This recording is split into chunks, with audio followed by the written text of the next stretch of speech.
Instruction, golf news, equipment, travel, interviews, course profiles, and more. Your weekly fix of all things golf is about to begin. It's the Flagstick Podcast with your hosts, Jeff Potter and Scott McLeod. And yes, welcome to the Flagstick Podcast, presented this week by TaylorMade Golf with Stealth. They've pushed past the limits of titanium and introduced the world to the carbon wood age. So how far are they willing to take it? Way past far and into forgiveness. Introducing the all-new Stealth 2 Plus, combining the elements of speed and forgiveness to unlock forgiveness. Visit TaylorMadeGolf.ca to learn more. Well, Scotty Mac. Welcome back, TaylorMade. I know. Welcome back, TaylorMade. Good to have you back. Good to have you in for about the next dozen episodes or so. Straight off the top, as always, please check us out across all our social media networks, Instagram, Twitter, and Facebook. Subscribe on Spotify, Audible, Google Podcasts, Apple Podcasts. We encourage you to check out the YouTube channel and subscribe there. We're doing lots of cool stuff there this year, so you don't want to miss anything. The contests are coming.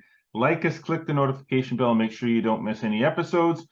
And as I said, we've already started adding more unique content and contesting and stuff like that. So yeah, do it. More when we get outside. That's the challenge right now. Get outside. Please bring back that nice warm weather. It's coming this weekend. As we're recording here, the weekend's coming, courses are opening, and the warmer weather is starting to return. Sadly, this buggered up shoulder is not allowing me the opportunity to hit any golf balls, so I'll just have to bide my time. Yeah, I managed to get out a couple times and hit some balls outside, which was great. Not doing any lesson work outside yet, because man, that would be no fun or whatever. No, but not for anybody. We should let people know, we are based in the National Capital Region of Canada in Ottawa. So we've got a mix of golf courses right now. We got a lot of opening dates, which, we've talked a lot about our calendar here. We have a lot of number of golf courses that are open, but, getting more all the time, getting confirmation from golf courses as they get ready, because as you said, that weather was pretty much a tease. It was, as Carol. We got a lot of stuff done. Don't get me wrong. Everybody got stuff done with this nice warm weather, but then we got kicked in the butt and sent right back into what's normal spring really quickly, and it's like, as Carol Ann Baxter at Archie's calls it, it was fake summer.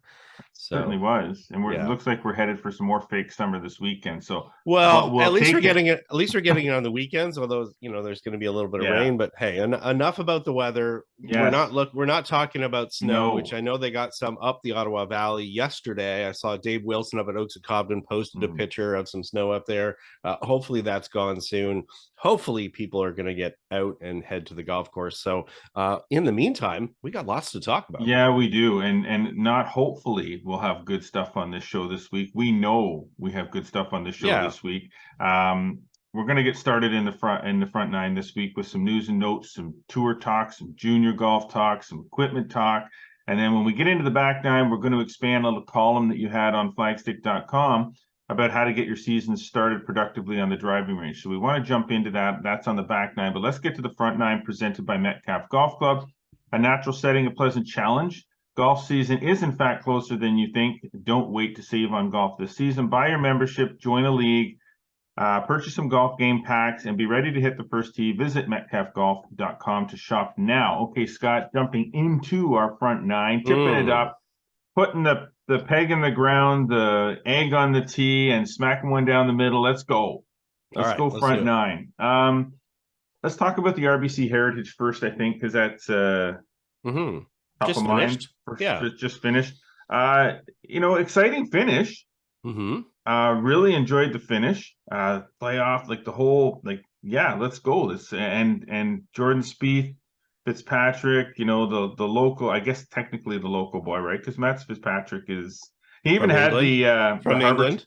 But he had the Harbour Town head cover on. His family vacationed there for years and years, since he was 6 years old. Since he was 6 years old, for 20 years. He had the Harbour Town head cover on his driver. So clearly he's a Harbour Town guy. Oh, yeah, totally. But, he always has. They were rooting for Jordan Spieth, like crazy. And to a sickening point when they're yelling USA, USA. Yeah. And it's like, really? And I like Matt Fitzpatrick. He's amazing. So I love the guy. And talk about redefining your golf game to be more competitive. He was a bit of a pea shooter for a while, and then for sure. he worked and worked and worked at it. Now he hits it. He hits the ball a fair distance. Yeah, it's not medium. It's long, and he's got a great team, including a biomechanist, Sasho McKenzie from Canada, works on the stack system. I got to delve through 2 years of his data I guess it was about 2 months ago with Sasho, and look at all his performance and working in that stack training, and to see him go from an average of 113 miles an hour off the tee for clubhead speed up to about 122. Obviously won the US Open. Their goal in 2 years is to get him closer to 125, 126 cruising speed on the golf course. And he's hitting 9-iron in there from 170 whatever on 18, almost holes it finally on the third playoff hole. I thought it was great as an elevated event. It's tough to have an elevated event, one of those $20 million purse events, right after the Masters. There's a little bit of a hangover there. It's pretty tough for guys to do that, but I would say from when if you looked at the leaderboard, obviously, Rahm had a tough first day, but came back there, still played well, which was impressive. It was a great leaderboard. And despite the fact that, maybe a lot of people are like, okay, it's not Augusta, whatever, but it is Harbour Town. It is a pretty cool golf course, which we'll talk about because we've played the golf course a couple times now. I think for me, I don't know. You played a couple times. To me, it's just the one time, but the one time was enough. Well, I shouldn't say the one time was enough. The one time was not enough because I feel like I really feel like I have to play it again. And I think that's I think you're right. The factor, the disappointment factor for me is that my first experience with Harbour Town, while the golf course is phenomenal golf course, don't get me wrong. When I criticize a golf course, it's not because I'm criticizing the condition of it or for me, Harbour Town, in my mind, and maybe in everybody else's mind, is all about 16, 17, 18, particularly 17, for the most part, 18. Oh, 18 is the worst hole in the golf course. Yeah. When I look back at when we played there were holes that were more stuck in the middle. For instance, number 9. Number 9 is I love that hole.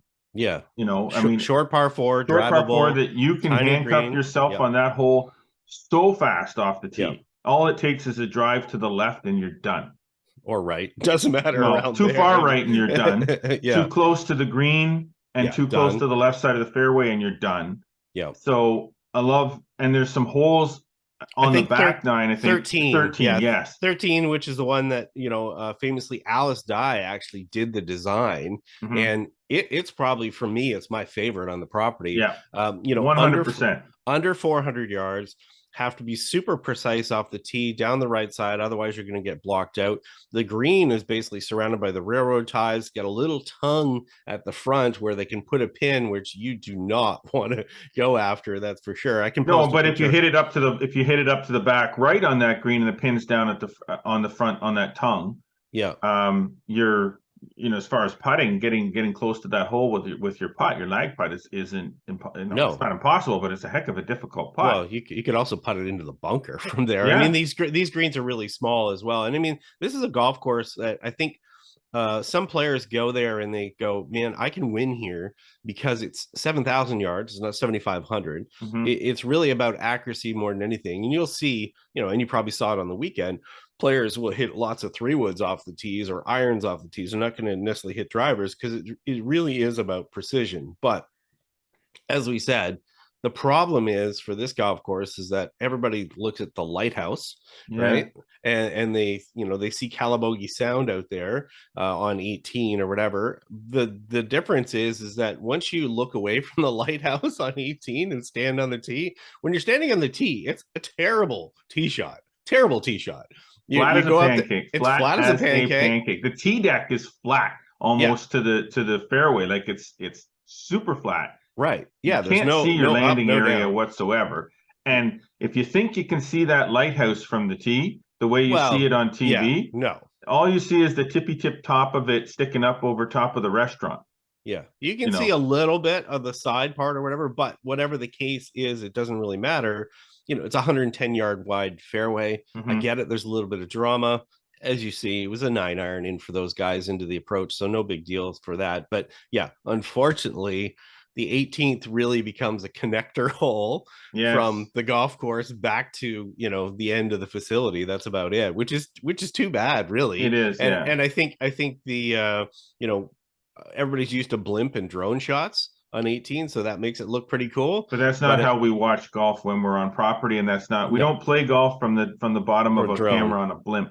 Yeah, no, You know? that's exactly it. So I had great golf course otherwise. It is, and this thing, I've always had this sort of, you know, I had this idea in my mind before we played it of what I was, you know, and as we played it, you know, I was like, yeah, you know, the first hole is, you know, not the you need to empty mind more before you play these courses, like the TPCs and all that. What's stuff that? Play. You need to empty your mind at some of these golf. I know, courses. but I mean, how am I not like everybody else out there? You see it on TV. You get in your mind, you get an idea of what to expect. Even Sawgrass, you know, playing 16, 17, and 18.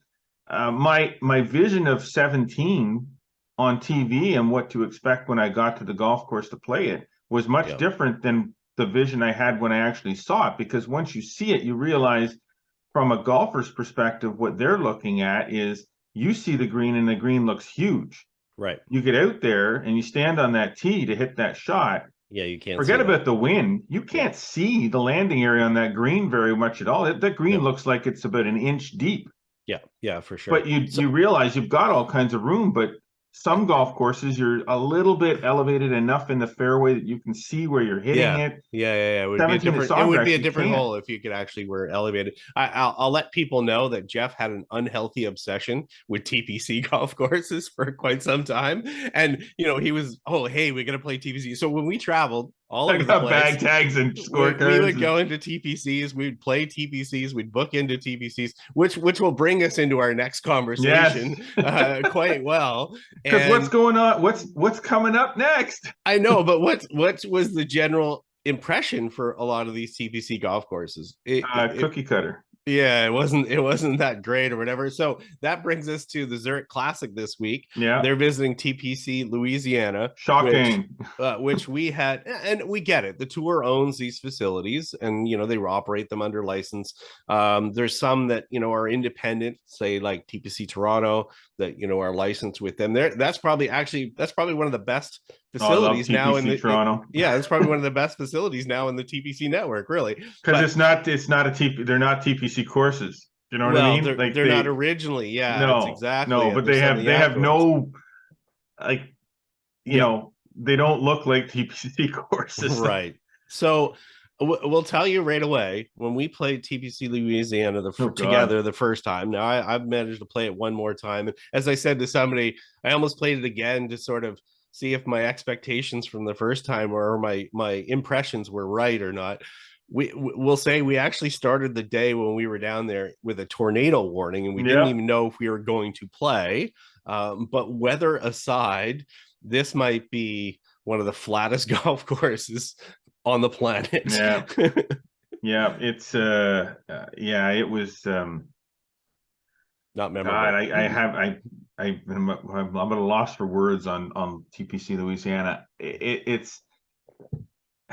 I guess the thing is too is that we have to sort of say these aren't bad golf courses. It's just it was very flat. A lot of stuff is pushed up to kind of create that illusion of elevation, especially some of your tee shots you're hitting to fairways that are level with the tee, but then they drop the bunkers down and they make these sort of strip sausage bunkers up the side of a fairway between water. And I do remember there's a lot of chocolate drop mounding and things like that. Stuff like that. It's just to create the illusion of elevation. And as you go from TPC course to TPC course to TPC course, TPC Louisiana is very much like was very much like TPC Virginia Beach.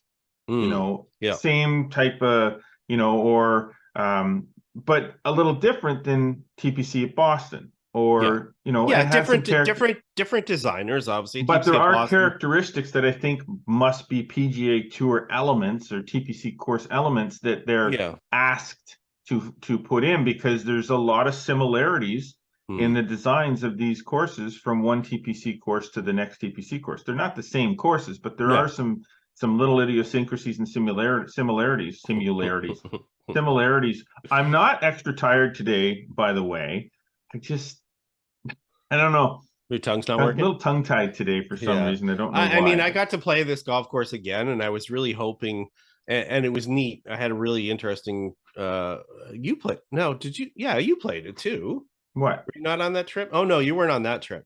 Sorry, the second trip. I played No, it you with, were on this. You were by yourself on that one. Well, not yeah, by so yourself, but you weren't yeah, with me. with another group. So I managed to play it, and I actually played it with which is an odd thing. I played it with the editor of Golf Digest China, Echo Ma, Mm-hmm. who's a really good. She's a great player, Yeah. and she was more fascinated with the alligators than she was by the golf course. And I just remember some of her comments about her. She wasn't super complimentary, let's just say, as a good player. But we also understand that a lot of these facilities are good venues for tournaments. There's Mm-hmm. lots of room for spectators. Spectators have a good viewing corridors, is where they can see the players and things like that. Yeah, exactly. It's good for exactly what it is now, which for a number of years this has moved to being a team event with pairing, which makes for some fun pairings. This week we actually have two Canadian pairings, which is good to see. What are your thoughts on having those two-man events or stuff like that on the tour? Are you interested in watching it? Or Yeah, I am. I like the idea that from time to time they mix things up, whether it's with this type of event where it's a team event, pairs event, or if it's an event that runs on a Stableford system. Sure. Yeah. I think we've talked about that a little bit. Much the way we have the Flagstick Open in the spring, which is coming up very shortly within the next month. And then last year we created a 2-ball championship, which is essentially a team event, a 2-person, modified Stableford point system event. So I think the variety it's good for the players. I think it's good for the viewers that are watching it, whether it's on TV or live, to see something different. It creates a different sort of atmosphere around the event. So I know I'm all in with it. I don't want to see too many of them. No. But sprinkle one or two in here time to Yeah. time, a different scoring system from time to time, and then have them do the rest. Then you got your majors. Yeah. Well, it's a good, I think it's a good fit here too within the schedule, because you've got the Masters, you go to the Heritage, which obviously now is an elevated event. Zurich a little bit more laid back. So if players are a little bit tired, that's sort of okay. The other element here too is that players, if they're within certain rankings or whatever, they can choose their partners. So Matt Fitzpatrick is got his brother playing this week, who's a professional. Good opportunity to give an opportunity to help up another player, bring them off another tour, and let them have a chance to play on the PGA Tour, and who knows, maybe get a win, maybe roll some stuff into some status. Who knows? Yeah, no, I think that's good. So yeah, I'm all in for that. Yeah. Sad news. Other big It really is sad news. I mean, it's not expected. It's Tiger Woods. Obviously he pulled out of the Masters, citing his plantar fasciitis, which I suffer from time to time as well. So I know how painful it can be if it's a little more regular, as I think it is with him. But he underwent another surgery, this time for his ankle. Yeah. So basically, a bone that's between your ankle and your tibia down below. Obviously, he had that damage during that crash. So not looking good for Tiger. Obviously, if you look up the internet terms on this, Mark Steinberg, his agent, has basically just said, hey, you know what, he's focused on just normal living, not so much about the golf. Got to do the recovery and stuff this time. Most people, when they talk about this surgery, kind of 6 to 8 weeks recovery at least. He's obviously going to have to do some rehab. Basically, I would say it really kills his major season for sure. Well, definitely, I think it does that. Yeah, I mean, if you look at the stretch, I mean, obviously Oak Hill is within that, US Open is within that. Only thing possibly he could maybe be back for would be the Open Championship, but I don't have a lot of expectations for this. And I know Tiger. Is this it?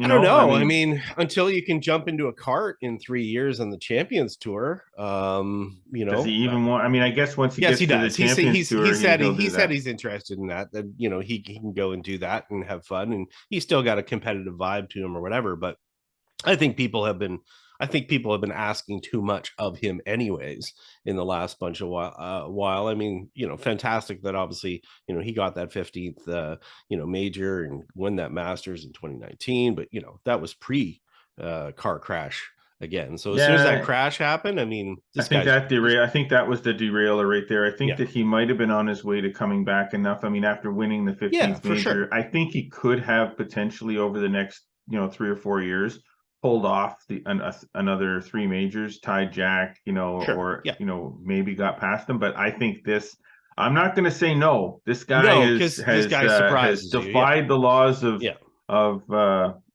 physics and health and wellness for too long.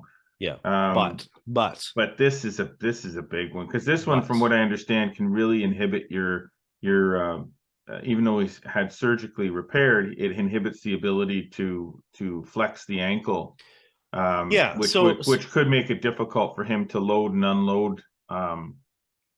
So I mean, really what it comes down to is that one, you've got to do rehab to be able to walk with some normalcy. And then, it's going to change his golf swing. It's going to change some adjustments in his golf swing that he'd have to make up compensation or a matchup for or whatever, which I'm sure he's totally capable of. But again, you know what? Be happy with the body of work that he's done. Wish him well, get healthy. If we see him back, that's a bonus, but lots of other players out there to kind of carry the torch as far as attention wise, not only on the PGA Tour, but on the LPGA Tour as well, which has a major this week. Yeah, this is a big one. And we got, Brooke, Motomi, and Matty Zurich are playing in the major this week. And I saw a little TaylorMade contest that she's doing there. She had that. What a cool looking golf bag. Yeah. So for people that don't know, there's a company or an artist called Dennis Kennedy, who Crafty Creative. If you want to follow him on Instagram or whatever, he does a lot of design and specialty work for TaylorMade. He does it mostly, obviously, for the tour in a lot of cases, for the men's tour. He got a chance this week to design this for the Chevron Championship, which has moved to Houston, to the Woodlands area now. Space City, if people are not familiar, this is where NASA headquarters is and things like that. You'll recognize the Houston Astros colors in there with the orange that's in there, which has become sort of matched up with everything in Houston. Really cool bag. Really cool. Use the NASA font that's on there. So all the players that are TaylorMade staffers are making use of that this week. And as you mentioned, they're doing a giveaway contest for the bag that Brooke is using from this week. So, cool. But nice to see an LPGA major, get that aspect started. Different to have it here at Carlton, the club at Carlton Oaks at Nicholas Course. I know it's in great shape. When I was down there a few weeks ago, I happened to be sitting with a member at the wedding that I was at, and they're very excited to obviously have it there. Although this golf course is being renovated extensively after this, just to get it ready for future years and things like that. But I think the players are excited. Again, it's a nice, an LPGA major. 5.1 million is the purse, almost 800,000 for first prize. So nice to see those things getting elevated as well. And it gets going today as we're recording this right now. So nice. That'll be something to watch as well on top of the Zurich. That will be awesome. It's going to be a good weekend of golf. So new product that was just released, really cool. From interestingly enough, our podcast sponsor this week, TaylorMade released a mini burner driver. This thing's pretty cool looking. I mean, I think the mini driver sort of came back in 2019. That's when TaylorMade sort of brought these out. It basically designed to be a smaller headed driver, a little bit more loft on it. Really, it's more like an accuracy club, can be used off the fairway, but blends in modern technology. But it's a bit of an ode to some of the older stuff.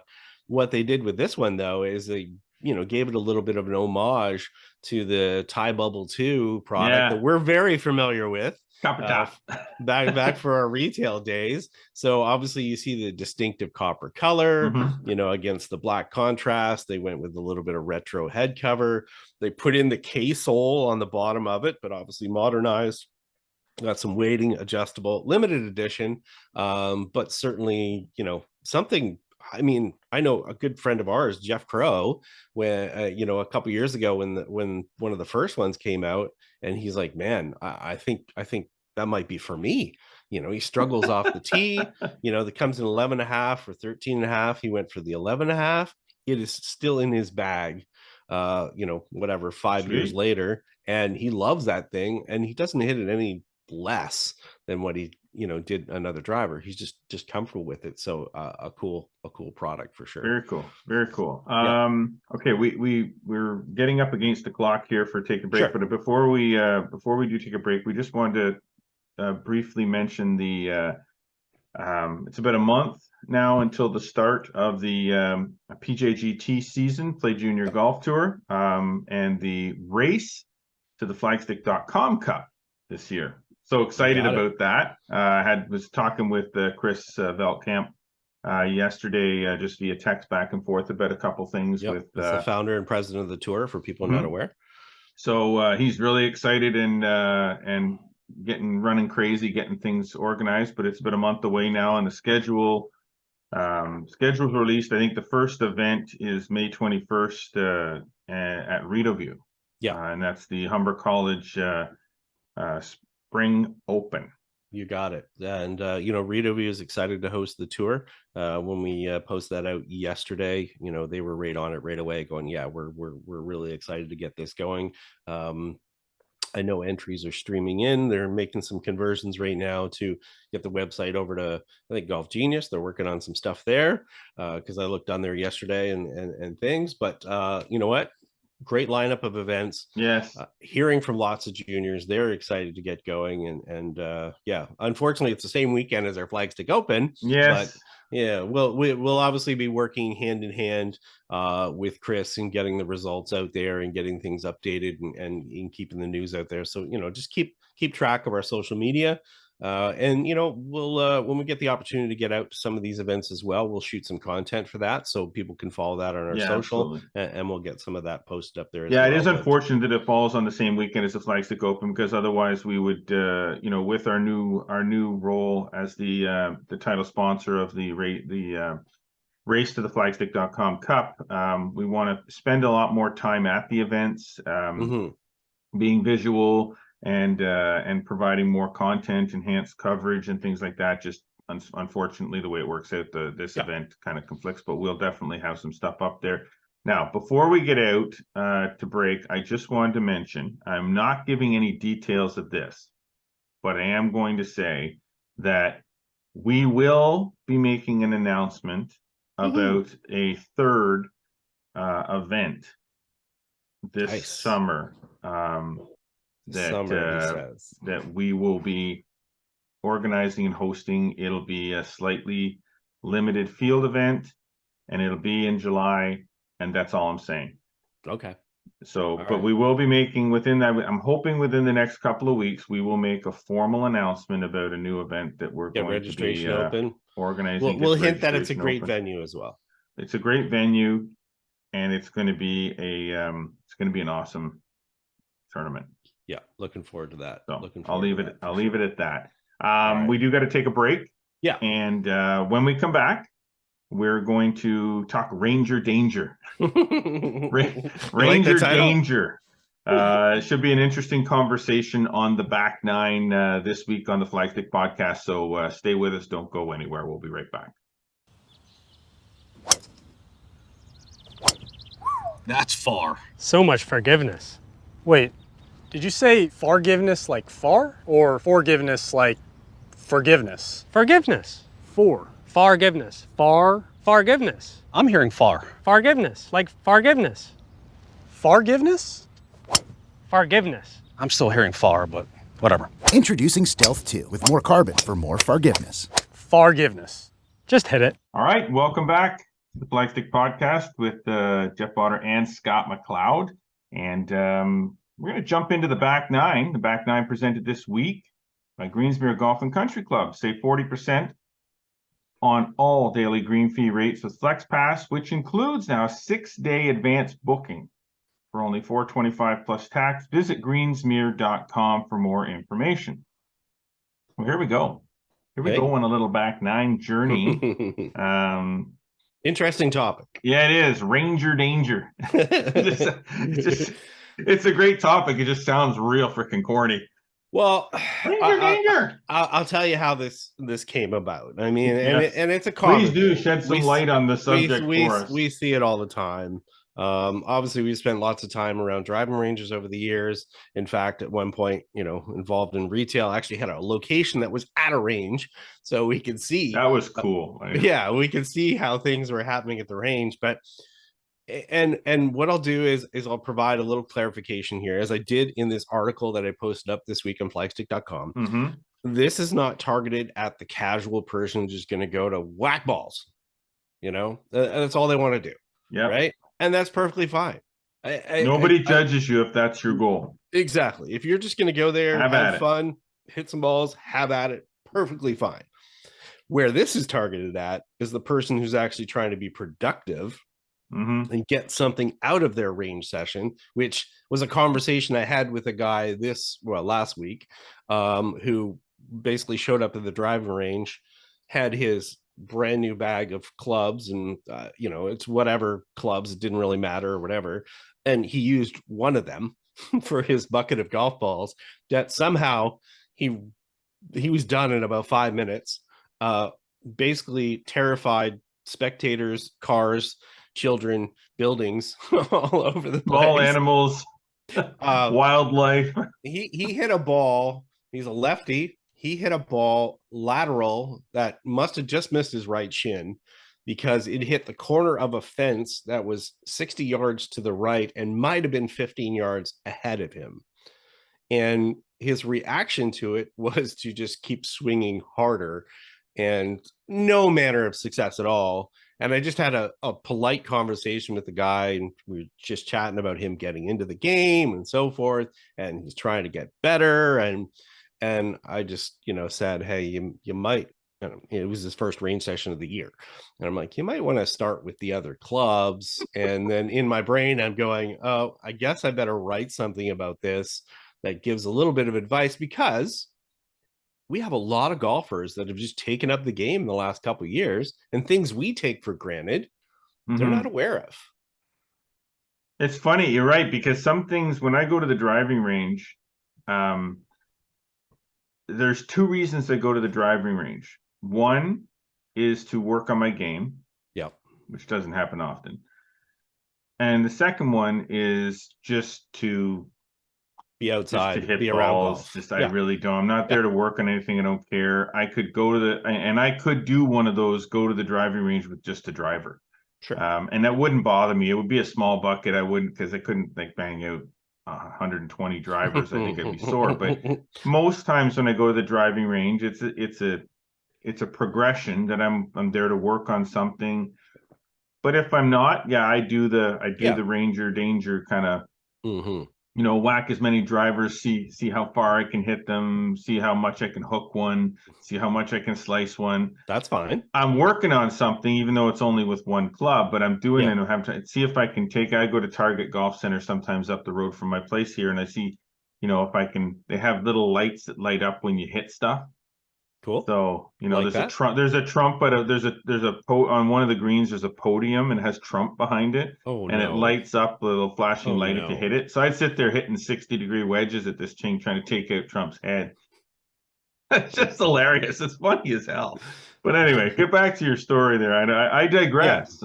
Yeah. No, it's just a case of people putting together a practice session. And one thing I see with, students and everybody all the time is that, they don't know how to put together a practice session. And this is not so much of getting into, performance or things like this. This is just the basics of going to the range and how you should sort of get going. So I just made up some, some points that are included in the article. And I'll just give you the headlines of them, and then we can talk about different aspects of them. Just first off, just warming up your body. Again, we'll get into that. No ball to start. Again, just to work on some different things. Choosing a target. Bottoms up, which means from working from the bottom of your bag all the way up, so you're not starting with that driver. Pacing yourself, because again, as I said, we see people just go and when we're on the golf course, we don't rifle golf balls every 5 seconds. Somehow people do that in the range and thinks that skill is going to transfer somehow to the golf course. Freeing up your mind so you don't have too many thoughts, and then ending on a positive note, because as we talked about, with a player that goes out there and just rifles a bag full of balls with their driver and they're hitting them all over the place. I mean, do they have any confidence going to the golf course from there after a disaster? I mean, that's like going out and driving and within 2 seconds of driving, you drive off the road. And then the next time you get on the highway, you're going, yeah, I feel confident that I'm going to be able to keep the ball or keep the car between the ditches here or whatever. So what will be your process when you think about those elements, and what do you think about that? Okay, so for me personally, if I'm going to the range with a purpose, and this has to be a mindset that I have before I even leave the house to go to the driving range. If I'm going with a purpose, then I always get to the range. Do I stretch? No. Maybe a little bit. I think a lot of people don't do that because they're embarrassed, right? Yeah, it kind of, when you go to a public range, you're sitting there, you're doing the stretching and limbering exercises. You're concerned that people are watching you. So generally, I go to the range, I grab my lob wedge or my sand wedge, and I just I dump the balls out in the little tray if there's a tray there, and I just start kind of hitting some half, 3/4 wedge shots, just to kind of, that's my warm up is kind of just getting loose, because I'm not really at that point. Sometimes I'll skull some, chunk some, it can be ugly for the first 5 or 6 balls that I hit. And then I'll move up, like you're saying, bottom up. I'll move up from there, but I'm always picking a target. Like when I don't just throw a ball down the ground and start hitting it willy-nilly at some open space in the range. I'm always picking some place to hit the ball. Last I checked, there's no big wide 80-yard wide field or 100-yard wide out on the golf course. So you got to aim at something to I work my way. I work my way up in the set, and I'm always, it might be 6 to 8, 10 balls per club, and I'm just kind of working my way up. And then I get to, hitting the fairway woods and the driver and stuff. And with the driver, it's the same kind of thing. You're trying to step on one. I'm always trying to, with me, when I'm hitting drivers, especially, I'm always trying to move the ball.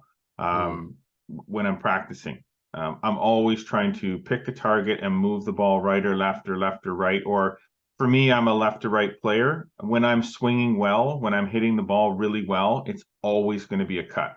Always. Yeah. So I try to get into that groove where I'm not trying to hit a ball straight over a tree. I'm always trying to move it right to left or left to right. A straight shot's a rarity anyway. So I mean, people shouldn't really be chasing that. We're trying to hit controlled crooked shots to a target is really exactly. So and I always finish whenever I'm finishing, and I always take breaks in between. I take breaks. That's awesome. I sit down, drink some water. Yeah. Sometimes I, might throw my swing on the phone, like prop the phone up. If I have a tripod or something, I'll use it. But usually I just try to tip the phone up on my golf bag in such a way, or get some. I'm always usually at the range with somebody. Yeah, so they can grab the camera. So I'll get them to video. Video me from the back on this, video from this. I just want to see what it looks like. But I'm not that picky, so generally I don't do that a lot. And that's something that I didn't include in the article, but it certainly is something for maybe Ranger Danger Part 2 when we get to it or whatever. My God, there's a Part 2. There's a sequel. There could be never, but the sequel's never as good as the original, right? True, good point. I just want to get to 2 points there. The one that we were talking about is that people do feel judged and looked at, but you know what? Here's the thing: if you all of a sudden end up with a bad back, or an issue caused because you didn't warm up, well, then you know what? You're not even going to get to the range after that. So, and the other side of it too is that, you know, when you warm up and you hit those skulls and a lot of that stuff, a lot of that has to do with mobility and the fact that your body is not warmed up. And it doesn't take an hour, and you don't have to actually do it there. You can do a little bit of a warm up in the parking lot or even at home if you live close. And I've embedded a quick video from Jason Glass, who works out of Vancouver, a big TPI guy, works with a ton of tour players. You know, people will know Adam Hadwin, obviously, for Canadian.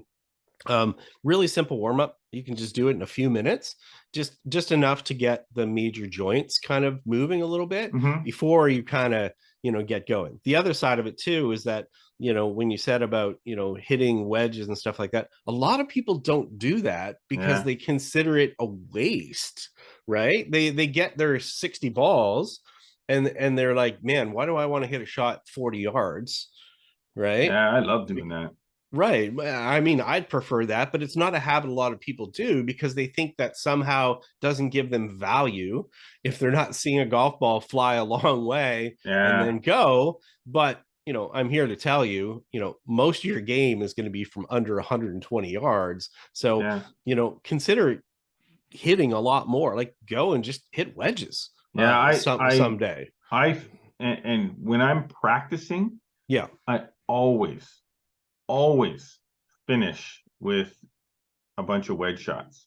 Always. I never. So you never hit the driver. You do the mountain, basically. And maybe not so much a mountain because I don't go all the way and then come back down the same way I went up. I go up to the driver. I hit my drivers. I try to make sure that the last driver I hit was a good one. Sure. And then once I hit that good one, then I stop and I go back and I grab my wedge and I start trying to hit it to like where I practice when I practice very seldom. I'm trying to hole out or I'm trying to hit a flag or something. Like I'm just kind of funning at that point. I'm just funning, having a good time.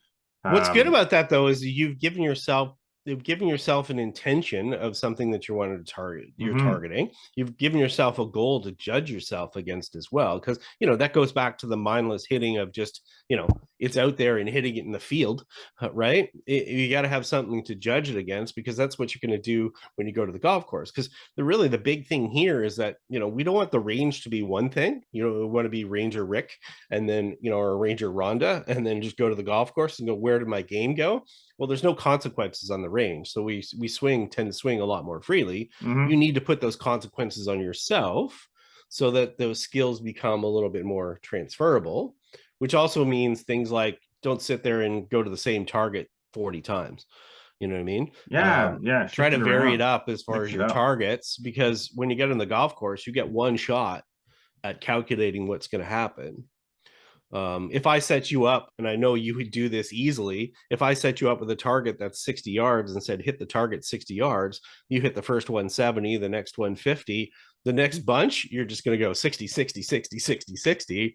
But because you've got an opportunity to do that over and over again, the skill is the working on that variability. You can do block practice where you're working on a technique to, you know, hit that one shot. But eventually, if you want to transfer that over to, you know, outside, you're going to have to add some variability. And, you know, I would say, and this isn't really on the list. Add whatever you like. But I would say, too, one of the things that I witness a lot on the range, I see it on the course too, but I see it on the range, is you get a beginner golfer or a junior golfer out there with the dad. And it's usually I know where this is going. And the dad's out there, or the spouse, what's that? Or the spouse, They're trying to provide instruction, on how to, you know, do this. Now, the problem with this is 90% of the time, the person giving the instruction to the person who's trying to learn how to hit the ball doesn't have the ability to correctly hit the ball themselves. Therefore, they're trying to provide instruction to someone on how to do something that they don't have the ability to do on their own. So how do you think that is going to play out? Not very well. It's not going to play out very well. You're better off just letting the person let them figure it out. Explore. Let them figure it out. Just tip it up, take some swings, figure it out. chances are they will figure it out at some point or another during their 120 balls in the bucket. They'll figure out how to hit the ball. Yeah. I don't know what the expectation is there where you're expecting, I'm going to show them how Tiger Woods stands and swings, even though I have no ability whatsoever to do this on my own. Yeah. But I'm going to explain to them how to do it properly, and then they're going to miraculously learn how to do it. Therefore, becoming a scratch golfer by the end of this session and making it to the PGA Tour before they're 10. Like I don't know what the expectation is. Like, just chill out. Like, you know what? There's lots of clinics, lots of group sessions, lots of ability to get out there and get some help. People have to understand as well, and I think this is a big clarification that a lot of people don't see and understand. You can be a really good athlete at something, doesn't mean you know how to coach it. Those are totally separate skills. Yes. A player having the experience of being a good player, that shows them what they need to do for them. That shows them some base of knowledge, but it doesn't mean they know how to coach that or make it relatable to every single person that's out there. And it doesn't translate from one thing to another, because I'll tell you this, I'm a good golfer. Yep. I do not suck at this game. We joke about it and stuff, but I shoot in the 70s on a regular basis. For sure. I do not suck. I cannot coach golf. It's a different skill. It's completely different. That'd be like me trying to coach hockey. Well, exactly. That's the point. Like I am very good at coaching hockey and teaching skill sets and development with hockey. Yeah. I can play hockey. I'm very good at hockey too, but I can't teach golf. I don't know what I do. And that's the thing. I do what I do, and it's not right. Yeah. What I do works. I repeat it. It's called self-organization. You basically do the things just to create the shot shapes and things that you want. I can't tell you how I do it. I can't tell somebody else how to do it correctly because I know that I don't do it correctly. So I just do it and it works. So what am I supposed to do? How am I supposed to teach that to somebody? Yeah.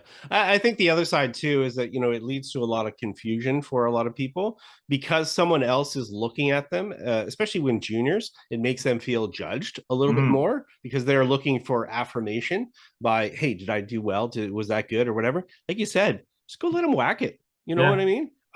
They will, you can come in there with, even when we, a junior clinic, like I got to, guest, I guess, at one last year. It was going on at one golf course, and they happened to be down the other end of the range. And I said, hey, I'll pop my head in while things are going on. You pop in, you say hi to the kid, give them one little thing, let them go at it. I mean, that's you dig it a little bit out of the ground. Yeah, you know what? You can find some fundamentals and things for them or whatever, but at first they need to find how it feels for themselves. And explain to me this. When you're at the driving range practicing people, or you're at the driving range hitting balls, why in the heck are you getting mad at yourself? Oh, yeah. Why are you banging your clubs on the ground and slamming like you just hit the worst shot at a major champ? Like, come on. Why are you doing that? There's nothing like seeing that bin with the broken clubs in it. It's crazy. I get it when clubs break.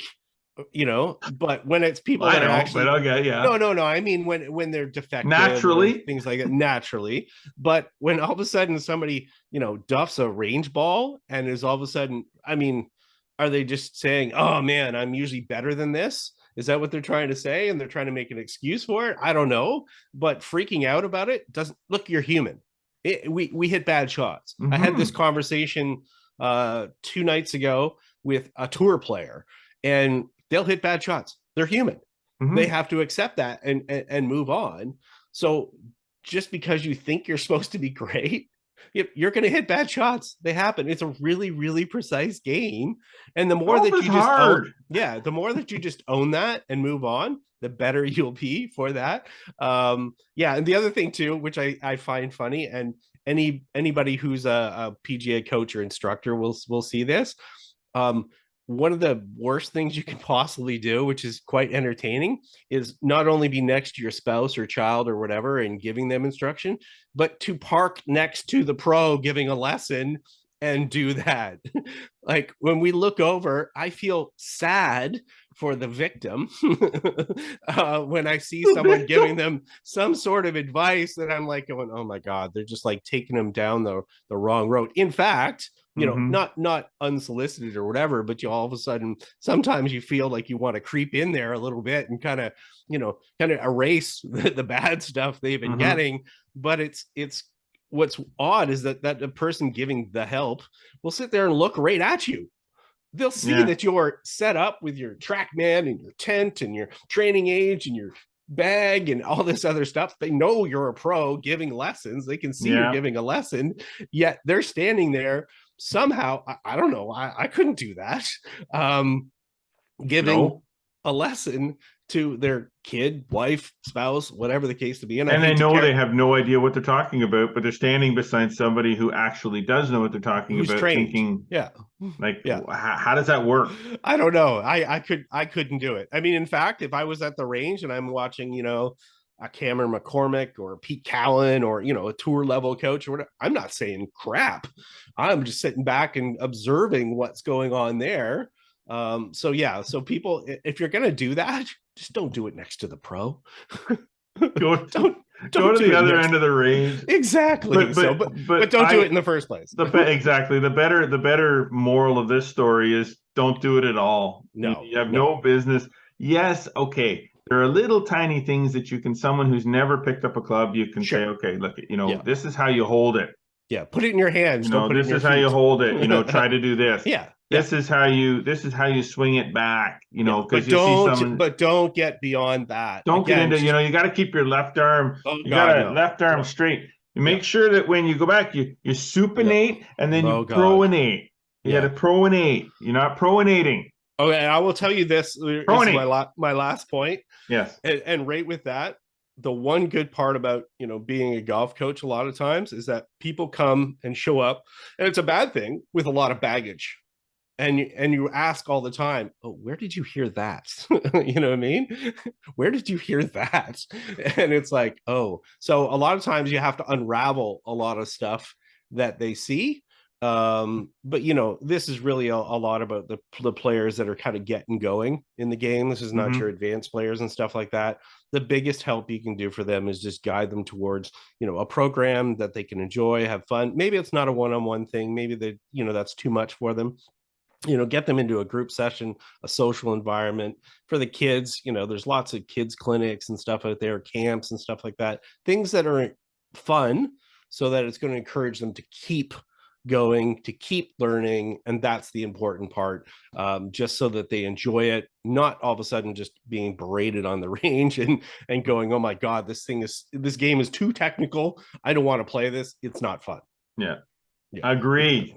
Exactly. So there's your Ranger Danger. Yeah, part one. I don't know. You know what? No, there's not going to be a part two on this. We'll do. You know, obviously I have other columns and stuff like that about different things, but related to practice. But we'll do a follow up to this on how we've now witnessed on the driving range no more of anything that we just talked about, and everybody practices with a purpose and has a plan, and we'll be shocked out of our minds, and that'll be the topic of the next Ranger Danger, the sequel. Right. Sounds good. Awesome. Scotty Mac. Yes, sir. Outstanding show this week. Yeah, look, you know what? Great feedback last week too from people. A lot of people, you know, just discovering the show, even though we've been doing it for a year now, but obviously it takes some time. Obviously we're on lots of different platforms. We'll get to that in a minute, but 65 different countries we've had downloads in now, which is fantastic. I'm not sure how, you know, my Farsi is not very good, so I'm not sure how people, you know, but obviously, you know, it's an English language show, but you know, people are enjoying it in different places for different aspects of it. But you know, make sure to give us feedback as well. We're always interested. Yeah, we can't improve what we're doing unless we know what we're not doing right. I mean, even if we're doing something right, tell us what we're doing right so we can keep doing it. And pass on as well. You know, we're building the content for our Ask the Experts. I'm building out that list, and good reception so far to the first Ask the Experts that we posted. And I'm gonna film some a little bit after this. But you know, send them in if you've got questions about particular topics, things that you heard on the show here, or just golf in general. We'd be happy to address them for you, whether we know them or not. we have a big network, and we can find the person that could probably help you, or at least give you that information. Exactly. What we don't know, we have the ability to discover those answers for you, and we will. So no question too stupid either. No, not at all. So all good. All right, man. Cool. Great show. We got to get out of here though. Yeah. So we want to just quickly thank our sponsors this week, Metcalf Golf Club, Greensmere Golf and Country Club, and of course, our presenting sponsor, TaylorMade Golf with Stealth. They have pushed past the limits of titanium and introduced the world to the carbon wood age. So how far are they willing to take it? Way past far and into forgiveness. Introducing the all-new Stealth 2 Plus, combining the elements of speed and forgiveness to unlock forgiveness. Visit TaylorMadeGolf.ca to learn more. As always, we really hope you're enjoying the shows and what we're putting out there. We want to encourage you to follow us across all of our social media networks, Instagram, Twitter, Facebook, and TikTok.